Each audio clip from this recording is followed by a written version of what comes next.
Imagine observing centuries of dedicated labor results in a complete system failure. When a vineyard reaches this state of total collapse, recovery requires a specific step-by-step restoration blueprint. This ancient orchard shows the physical markers of decay. The branches are thick and barren, swaying in the storm without producing any fruit. To begin the restoration, we must identify the foundational components. First are the roots, which represent foundational truths and the covenants God established with His people. Second are the branches. These represent the people, their traditions, and the personal pride that can grow over time. Understanding the interaction between the roots and the branches is a mandatory prerequisite. Mapping how human pride impacts foundational truth is the only way to effectively execute the restoration protocol. Step 1 is a wide assessment of the damage. Jacob chapter 5, verse 46 states that every tree in the vineyard has become corrupted, leaving them fit only to be burned. The failure persists despite exhaustive effort. Jacob chapter 5, verse 47 states the Lord's question, "What more could He have done for His vineyard?" The servant identifies a specific internal flaw. Jacob chapter 5, verse 48 states that the problem is loftiness. Loftiness functions as a physical blockage. Overgrown traditions create a canopy so thick that it prevents light from reaching the roots, effectively starving the foundation.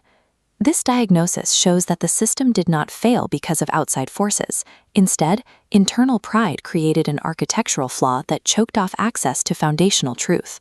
Step 2 addresses the decision to end the project. Jacob chapter 5, verse 49 states that because the system is wrecked beyond repair, the Lord decides to burn the vineyard and start over. This verdict carries the weight of finality. The order for demolition is set, and the vineyard is officially condemned. At this exact moment, the servant initiates a pivot. Jacob chapter 5, verse 50 states his 5-word plea, "Spare it a little longer." This is a pure act of intercession.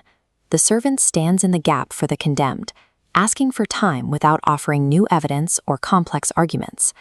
The Lord accepts the plea immediately. Jacob chapter 5, verse 51 states his agreement, showing that his desire to save the vineyard outweighs the judgment to destroy it. This intercession provides the necessary window to activate a brand new, all-in operational strategy for restoration. A sincere plea for mercy can halt a finalized protocol of destruction, creating the space required to execute a rescue operation. Step 3 is the physical execution of the rescue. Jacob chapter 5, verse 52 states the strategy, grafting in original branches while plucking off the bitter ones. This requires selective plucking. Removing only the most destructive branches allows for canopy management without causing the entire tree to go into shock. You use a pruning hook to reach into the overgrowth, targeting the bitter branches and physically removing them from the system. This targeted removal eliminates the loftiness. With the blockage gone, light can finally penetrate through the canopy to reach the roots.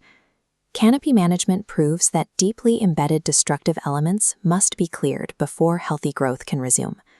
We have arrived at the concluding step of the blueprint. Jacob chapter 5, verse 53 states the objective, to preserve the roots for the Lord's own purpose. Grafting involves a specific mechanical process. You cut a slit into the trunk and insert a healthy branch into the vascular tissue carrying the tree's nutrients. Finally, bind the insertion point tightly. This ensures the branch holds firm and integrates into the existing host system. This intense, invasive process has a singular focus, saving the foundational roots one last time. Grafting functions as a failsafe. By introducing scattered foundational truths back into a damaged system, it provides a functional way to revive a core that would otherwise perish.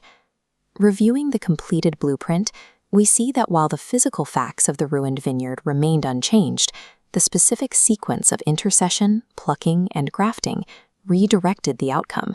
The result is a revitalized orchard, where vibrant growth has replaced the previous decay. You can apply this exact strategy to your own spiritual growth. When identifying personal loftiness, use selective plucking and focus on root preservation. The final lesson of the allegory is clear. Standing in the gap and pleading for more time can redirect the trajectory of a final verdict from total destruction toward complete restoration.